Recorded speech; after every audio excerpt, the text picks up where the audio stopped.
Hello दोस्तों, स्वागत है आप सभी का स्टॉक चरित्र में। तो आज हम स्टार्ट कर रहे हैं एक सीरीज़ जिसमें हम बात करेंगे स्टॉक मार्केट के बारे में और साथ ही उन एसेट क्लासेस की जिसमें हम इन्वेस्टमेंट करी जा सकती है और इन्वेस्टमेंट करने का एक आम नागरिक के ऊपर जो इस देश में रह रहा है उस पर क्या प्रभाव पड़ेगा। और सिर्फ इसी देश में नहीं, संसार के किसी भी देश में जो लोग रह रहे हैं वो किस तरीके से इन्वेस्टमेंट करते हैं जिससे कि उनका जो जीवन है वो लग्जरी के साथ वो जी पाते हैं। तो चलिए चर्चा शुरू करते हैं। तो आइए बात करते हैं सबसे पहले कि एक कॉमन मैन जो इंडिया में रह रहा है उसकी ज़िंदगी कैसी है। तो आज की डेट में अब जैसे कि आप सभी जानते हैं कि वो कॉमन मैन जो है वो एक बहुत ही सिंपल ज़िंदगी जीता है और उसकी जो ज़िंदगी है वो बहुत ही ट्रेडिशनल वे में चलती है। उसे समाज के सारे जो रीति रिवाज है उसको भी निभाना पड़ता है और साथ में ही जो उसकी बेसिक जो नीड्स है बस वो उसी को फुलफ़िल कर पाता है। क्योंकि जनरली हमारे देश में किसी भी इंसान के पास सोर्स ऑफ इनकम एक ही होता है, या तो वो बिज़नेस करते हैं या वो जॉब करते हैं। अब वो या तो बिज़नेस कर रहे हैं या जॉब कर रहे हैं जिसकी वजह से उनको एक बहुत लंबे अरसे तक नौकरी या जो बिज़नेस कर रहे हैं उसको करना पड़ता है, क्योंकि जो खर्च है वो रेगुलरली बढ़ रहे हैं, एक्सपेंसेस भी बढ़ रहे हैं और इन्फ्लेशन का जो इफ़ेक्ट है वो उनकी सेविंग्स पे मिलने वाले जो इंटरेस्ट है जो उनको बैंक में मिलता है उसको भी ख़त्म कर देता है। तो इन्वेस्टमेंट आज की डेट में एक बहुत बहुत ज़रूरी चीज़ है, क्योंकि अगर हम समय से इन्वेस्टमेंट करना शुरू करेंगे तो जब हमें जीवन के जिस समय पे पैसों की सबसे ज़्यादा ज़रूरत पड़ेगी उस समय हमारे पास पैसे अच्छी मात्रा में होंगे और हमें किसी से भी कुछ भी सहायता मांगने की ज़रूरत नहीं पड़ेगी। कॉमन लाइफ तो हमने जी ली, एक वो जो कॉमन लाइफ जीने के लिए हम जो संघर्ष कर रहे हैं वो भी कर रहे हैं, लेकिन इस संघर्ष को हम कैसे ख़त्म करें इन्वेस्टमेंट करके, और इन्वेस्टमेंट करने से क्या क्या प्रभाव हमारी जीवन पे पड़ेंगे और हम उस जीवन को जो हमारा बहुत ही संघर्ष से चल रहा है उसको आसानी से कैसे जी पाएंगे। तो चलिए आगे देखते हैं। तो एक आसान ज़िंदगी जीने के लिए हमें इन्वेस्टमेंट करनी बहुत ज़रूरी है। जब हम इन्वेस्टमेंट करेंगे तो हम वहाँ से जो एक्स्ट्रा इनकम हमें जनरेट होगी उससे अपने पैशन को फुलफ़िल कर सकते हैं, कहीं पे भी घूम सकते हैं, बच्चों की जो शिक्षा है जो उनको आगे एजुकेशन लेनी है उसके लिए हमारे पास हमेशा फंड्स रहेंगे, और जो इमरजेंसी कंडीशंस हो जाती है कभी भी, जैसे अभी पेंडेमिक आया है, तो उस कंडीशंस के लिए भी हमारे पास पर्याप्त मात्रा में फंड्स रहेंगे। एक आसान ज़िंदगी जीने के लिए एक कंसेप्ट है, concept of 1 crore. Concept of 1 crore में क्या है कि अगर हमारे पास 1 करोड़ रुपए पड़े हैं जो हमारे पास हमारे बैंक अकाउंट में हो सकते हैं, हम जब फिक्स डिपॉजिट हमने करवा रखा है तो हमें उस 1 करोड़ के ऊपर 6% का इंटरेस्ट आसानी से मिल सकता है और 6% लगभग 6 लाख रुपए के आसपास हमें साल के मिल जाएंगे। हो सकता है इस पर कोई टैक्स कट जाए, लेकिन उसके बाद भी एक लमसम में हमें 45,000 रुपये पर महीने के हिसाब से कम हमें मिलते रहेंगे, जो कि एक बहुत बढ़िया अमाउंट है, जिससे कि हम अपनी पोस्ट रिटायरमेंट लाइफ या रिटायरमेंट से पहले जब हमारे खर्चे ज़्यादा हों तो उसमें हमें बहुत एक मदद मिल सकती है। अब 1 करोड़ रुपए इन्वेस्ट करना तो ठीक है, लेकिन सबसे इम्पोर्टेंट है कि वो 1 करोड़ रुपए लेके कहाँ से आएंगे, क्योंकि मोस्टली कंट्री में हमारे जो लोग हैं उनकी टोटल सेविंग्स मिला के भी पूरी लाइफ में 1 करोड़ रुपए नहीं हो पाती। तो 1 करोड़ रुपए को संचित करना एक सबसे बड़ा और महत्वपूर्ण टारगेट है। अगर आपने 1 करोड़ रुपए संचित कर लिया तो उसके बाद आप फिक्स डिपॉजिट करा के भी अपनी ज़िंदगी को बहुत आरामदेह से जी सकते हैं। अब 1 करोड़ रुपए संचित करने के लिए क्या क्या मेथड हो सकते हैं जिनमें आप इन्वेस्ट करके या जो आप करके 1 करोड़ रुपए संचित कर पाएँ। तो पहला हो सकता है कि आप जो भी जॉब कर रहे हैं या जो बिज़नेस कर रहे हैं उसमें से जो भी आपको सेविंग्स होती है आप उसको इन्वेस्ट करें। हो सकता है उसको आपको सेविंग्स बैंक अकाउंट में करना हो, आप उसको एक कोई रियल एस्टेट में कर दीजिए जहाँ से आपको बाद में रेंटेड इनकम आने लग जाए।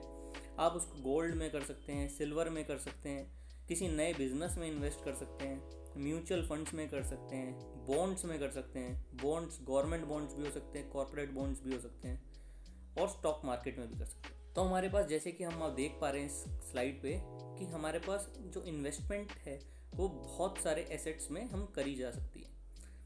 तो किसी भी एसेट में इन्वेस्टमेंट करने से पहले हमें ये पता होना चाहिए कि उस एसेट क्लास में इन्वेस्टमेंट करने के क्या फ़ायदे और क्या नुकसान हो सकते हैं, तभी हम ये डिसाइड कर पाएंगे कि हमें कहाँ पे इन्वेस्टमेंट करनी चाहिए। तो चलिए बात करते हैं कुछ एसेट क्लासेस की। तो जैसे कि आप देख पा रहे हैं कि मैंने यहाँ पे 3 तरीके के एसेट क्लासेस की बात करी है। पहली है इक्विटी, दूसरी है रियल एस्टेट और तीसरी है गोल्ड। तो जैसे कि आप देख पा रहे हैं कि gold and real estate year 2009 से लेकर 2019 के बीच का एक रिटर्न हमने देखा है। तो लगभग अगर हम देखें तो अगर हम गोल्ड की बात करें, अगर गोल्ड में हम 1 लाख रुपए 2009 में डालते तो 10 साल बाद 2019 में वो 1 लाख रुपए 2,42,000 रुपये हो जाते। यही अगर हम रियल एस्टेट में 1 लाख रुपए का इन्वेस्टमेंट करते तो वो 1 लाख रुपए आज के डेट में सिर्फ 1,52,000 रुपये होते हैं। लेकिन आप अगर ध्यान दें शीट में तो 5 साल के बाद ही वो 1 लाख रुपए लगभग 2 लाख के आसपास पहुंच गए थे। तो इससे हमें ये भी पता लगता है कि रियल एस्टेट पिछले 4-5 साल से अच्छा परफॉर्म नहीं कर रहा है। यही हम इसके ऊपर जो हमारे इक्विटी की बात है उसमें बात करें तो मैंने 3 तरीके के रिटर्न्स की बात करी है, 12%, 25% एंड 45%। 12% एक अच्छे रिटर्न्स हैं जो कि हमें म्यूचुअल फंड से, बॉन्ड मार्केट से भी मिल सकते हैं। तो हम जब म्यूचुअल फंड्स या बॉन्ड मार्केट में इन्वेस्ट करते हैं तो अगर हमें 12% का रिटर्न मिल रहा है और हमने 1 लाख रुपए लगाए हों तो वो 5 साल में 1,76,000 रुपये और 10 साल में 3,10,000 रुपये तक पहुंच सकते हैं। तो जैसे कि आप देख रहे हैं कि 10 साल में सबसे ज़्यादा रिटर्न अगर हम सिर्फ 12% ही देखें तो हमें सबसे ज़्यादा इक्विटी मार्केट से ही मिले हैं। और ये तो एक मिनिमम 12% है जो कि शेयर मार्केट या इक्विटी मार्केट में कमाना एक अच्छे इन्वेस्टर के लिए बहुत ही आसान हो सकता है अगर वो एक डिसिप्लिन और एक स्टडी, एक अपनी जो स्टडी बनाई हो कि किस तरीके से उसको इन्वेस्टमेंट करनी है, उसको फॉलो करता रहे। तो यही अगर कोई बहुत अच्छा इन्वेस्टर होगा जिसको मार्केट की अच्छी समझ हो और एक टाइमिंग का आइडिया हो कि किस टाइम पे पैसे डालने चाहिए और कब निकाल लेने चाहिए, तो वो 1 साल में 25% से लेकर 45% तक भी रिटर्न्स ले सकता है। तो अगर कोई व्यक्ति 25% के रिटर्न ले रहा है और उसने 1 लाख रुपये मार्केट में लगाया हो तो जैसे कि आप देख सकते हैं कि 10 साल में वो वैल्यू बढ़कर 9,31,000 रुपये हो गई, जो कि सीधा हमारे 1 लाख से 9 गुना पैसा हो चुका है हमारा। और ये तो सिर्फ 1 लाख की बात है। इसको SIP मोड में डालें तो रेगुलरली 9 साल तक हम कुछ ना कुछ पैसा तो डालते ही रहेंगे मार्केट में हर महीने, और जिसकी वजह से ये टोटल जो वैल्यू है ये बढ़ के और भी ज़्यादा हो सकती है और कई करोड़ तक भी जा सकती है। हमें इक्विटी में ही क्यों इन्वेस्ट करना चाहिए? क्या ये पॉसिबल है 25 से 45% के गेन? बिल्कुल पॉसिबल है। जैसा कि आप स्लाइड में देख सकते हैं हमने कुछ अलग अलग डिफरेंट सेक्टर के कुछ स्टॉक्स की बात करी है, जैसे कि टाटा कंज्यूमर प्रोडक्ट्स, ये कंज्यूमर सेक्शन में है, FMCG में, माइंडट्री ये एक IT की कंपनी है, बालकृष्ण इंडस्ट्रीज ये टायर इंडस्ट्री है। तो जैसे कि आप देख पा रहे हैं कि हमने सितंबर 2020 और सितंबर 2019 का एक डेटा लिया है और जिसमें हम देख पा रहे हैं कि हमें 25% से लेके 70-75% तक के भी गेंस मिले हैं एक ही साल में। और टाटा कंज्यूमर में हम देखेंगे तो 166% तक के रिटर्न्स मिले हैं।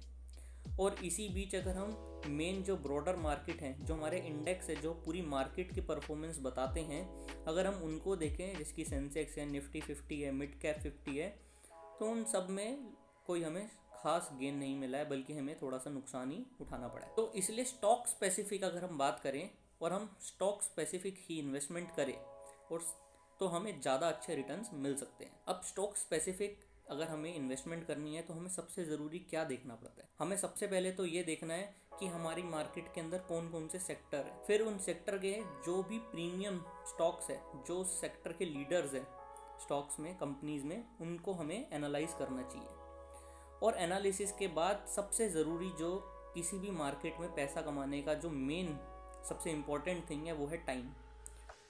आप किसी भी मोमेंट में मार्केट में एंट्री या एग्जिट नहीं कर सकते, उसका एक स्पेसिफिक टाइम है। ज़रूरी नहीं कि हमें वो एक्यूरेसी जो है कि हमें एकदम बॉटम जहाँ क्रिएट हो रहा है वहीं पे माल खरीदना है या जहाँ टॉप बन रहा है वहीं पे बेचना है, ये तो बहुत ही असंभव सी बात है। किसी स्टॉक में ये हो सकता है, लेकिन एक जनरली कि अगर आप 20-25 स्टॉक तक इन्वेस्ट कर रहे हैं तो सब में आप ऐसा कर पाएँ, ये थोड़ा चैलेंजिंग है और ऐसा करना एक्सपेक्ट करना भी सही नहीं होगा।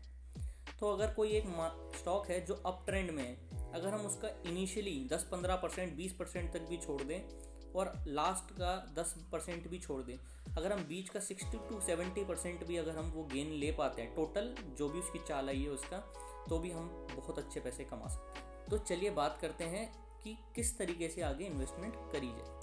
अब इन्वेस्टमेंट करने के लिए सबसे इम्पोर्टेंट है कि सिलेक्शन ऑफ स्टॉक्स।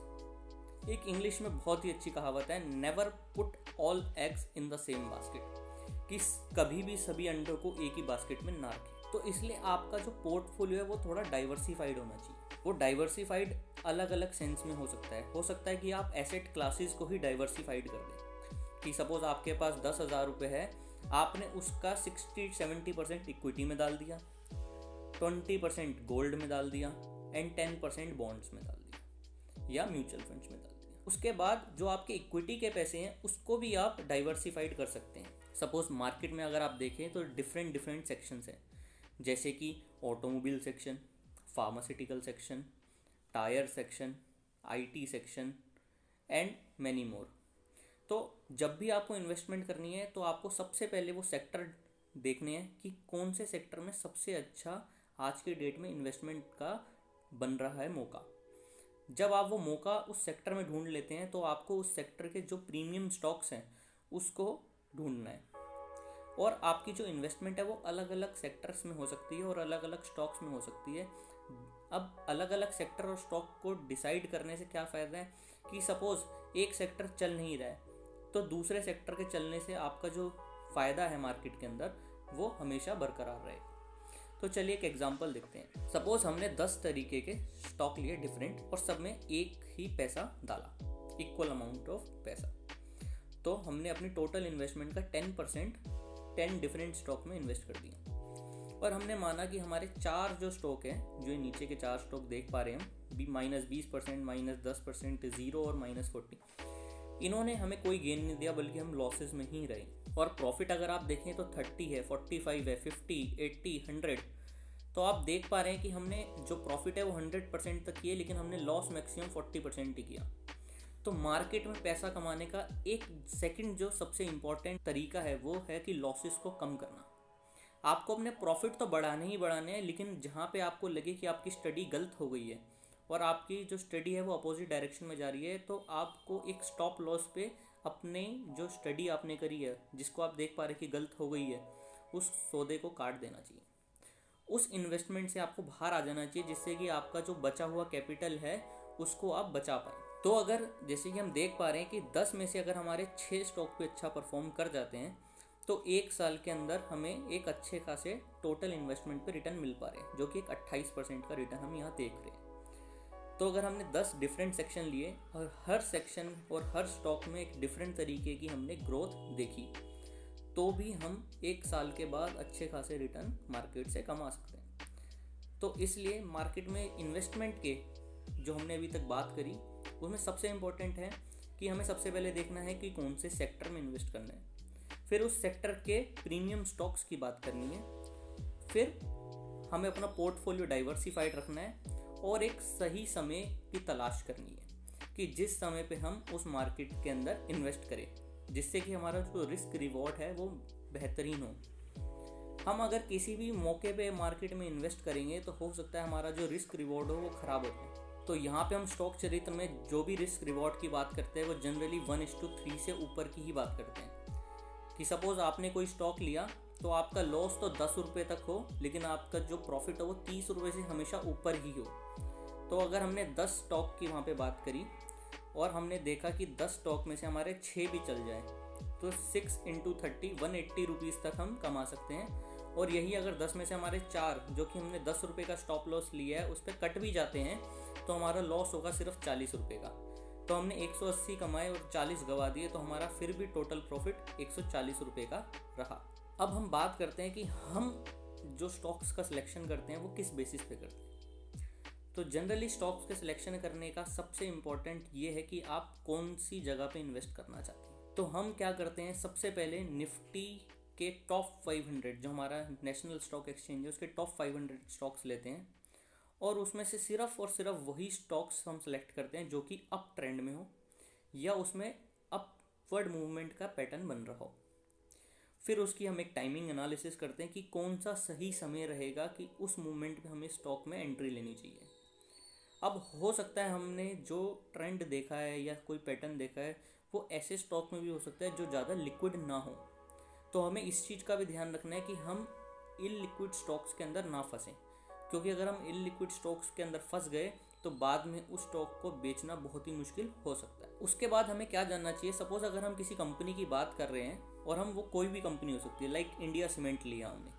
अब इंडिया सीमेंट की अगर हम बात करें तो हमें नाम से पता लग रहा है कि ये सीमेंट में काम करती है, तो हमें उस कंपनी के बेसिक जो उसका वर्क है कि वो किस टाइप की कंपनी है और वो क्या काम करती है, उसके बारे में भी हमें पता होना चाहिए। अगर हम सीमेंट सेक्टर की बात करें तो हमें उस सेक्टर के जो मार्केट लीडर हैं उनका ही पता होना चाहिए कि वो अल्ट्राटेक सीमेंट है या एसीसी है या अंबुजा सीमेंट है या श्री सीमेंट है या श्री दिग्विजय सीमेंट है या और भी बहुत सारी कंपनीज हो सकती है।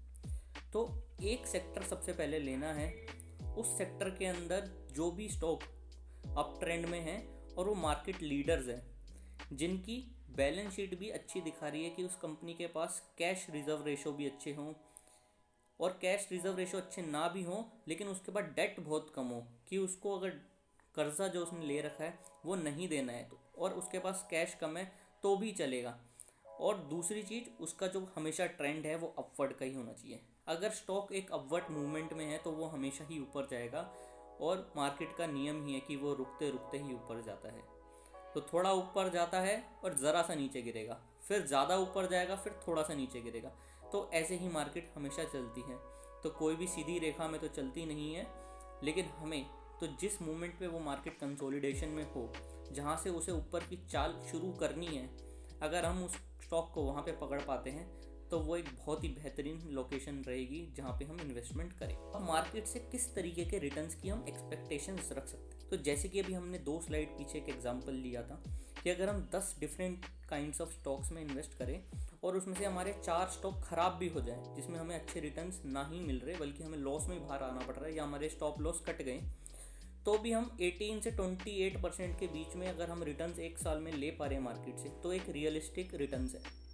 अगर हम इतने रिटर्न्स ले पा रहे हैं तो ये बहुत अच्छे रिटर्न्स हैं, इतने परसेंटेज के रिटर्न्स मार्केट में जनरली और किसी भी एसेट क्लास में हमें देखने को नहीं मिलते। अब स्टॉक मार्केट में आने का सबसे जो इम्पोर्टेंट रीजंस है वो क्या है, अभी हमने पीछे देखा कि डिफरेंट एसेट क्लासेस में भी पैसा बनता है, लेकिन अगर हम रियल एस्टेट में पैसा डाल दें, सपोज मैंने कोई घर ले लिया या फ्लैट लिया जिसकी कीमत लगभग 40 से 45 लाख रुपए, और सडनली मेरे को किसी दिन उस पैसे की ज़रूरत पड़ जाए और मैं मार्केट में बेचने जाऊंगा तो मेरे को सबसे पहले तो ग्राहक ही नहीं मिलेगा जिसको उस समय उस फ्लैट को खरीदने की ज़रूरत हो। अगर मैं 10 लोगों से मिला कि मेरे को अपना घर बेचना है, मेरे को अपना फ्लैट बेचना है, तो सबको पता लग जाएगा कि मेरे को ज़रूरत है पैसों की। तो हो सकता है वो सारे मिलकर थोड़ा सा रेट मैनिपुलेशन की करने की भी कोशिश कर सकते हैं। तो ऐसी चीज़ मार्केट में नहीं होती। अगर हम किसी भी लिक्विड स्टॉक में इन्वेस्ट करते हैं और हमें सडनली किसी दिन अपना पूरा माल काटना पड़े, तो हम ईजिली उस पूरे माल को, अपनी पूरी जो इन्वेस्टमेंट है उसको एग्जिट करके बाहर आ सकते हैं और हमें अपना सारा पैसा तुरंत मिल जाएगा। इन्वेस्टमेंट करने का एक इम्पोर्टेंट जो क्राइटेरिया वो ये भी है कि अगर हमें कल को उस पैसे की ज़रूरत पड़ जाए किसी भी स्थिति में, तो वो पैसा हमें जल्दी से जल्दी मिल जाए। तो इसलिए लिक्विड इन्वेस्टमेंट एक मेजर क्राइटेरिया होना चाहिए इन्वेस्टमेंट करने के लिए। अब आप बात करेंगे कि गोल्ड में भी करा जा सकता है। सपोज़ मैं मार्केट गया और मैंने 1 लाख रुपए का गोल्ड लिया, जो कि आज की डेट में लगभग 20 ग्राम या 18-19 ग्राम के आसपास मेरे को 1 लाख रुपए मिल जाए। लेकिन आज की डेट में गोल्ड पहन के लोग प्रेफर नहीं करते ट्रैवलिंग करना। सेकंड, गोल्ड को घर में रखना ही प्रेफर नहीं करते।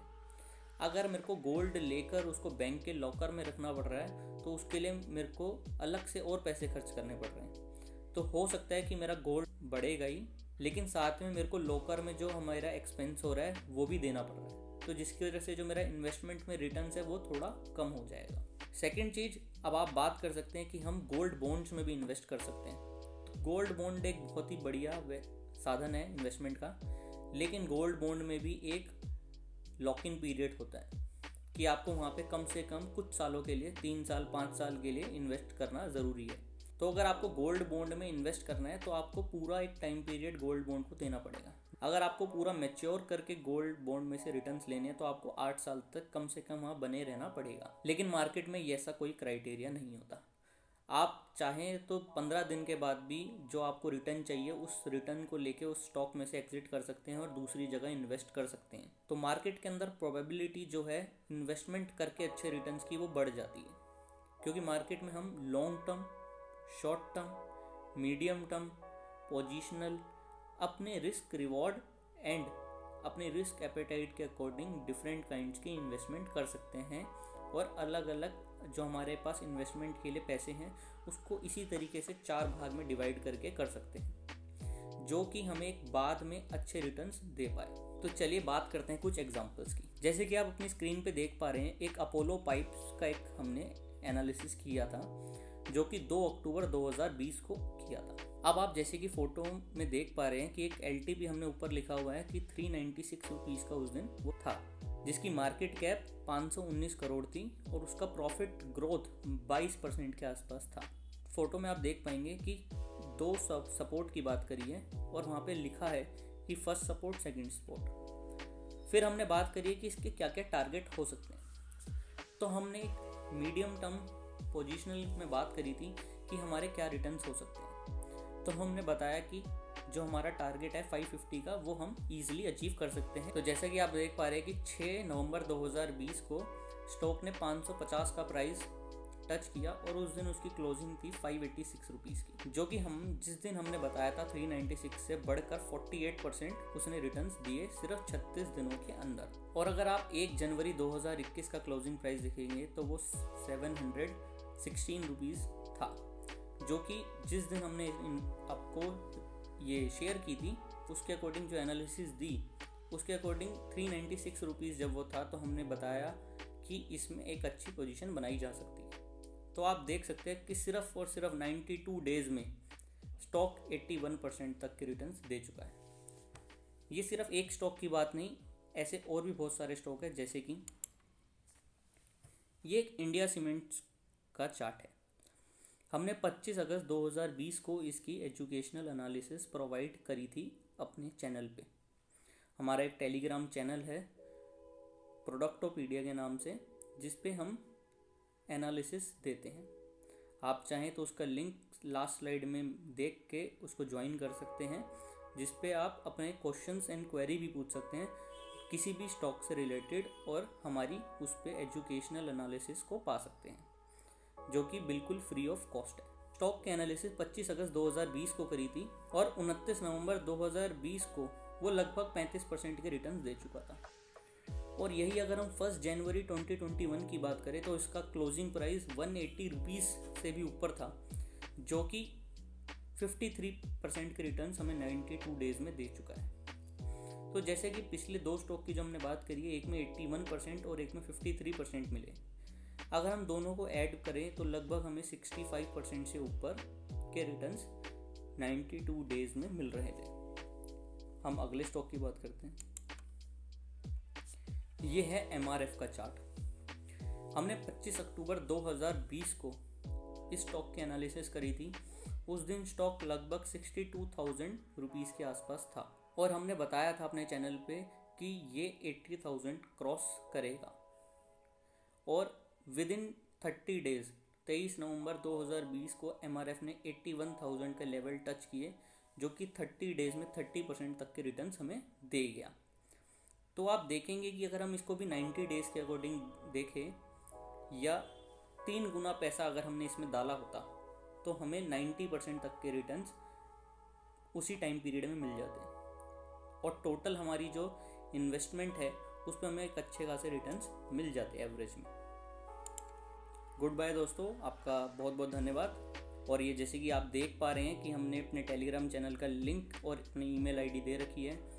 तो आपको कोई भी क्वेरी हो तो आप दोनों में से कहीं पे भी पूछ सकते हैं और हम आपको हर तरीके की मदद आपको प्रोवाइड करी जाएगी और आपको एजुकेशनल एनालिसिस वहाँ पे दी जाएगी। धन्यवाद दोस्तों, थैंक यू।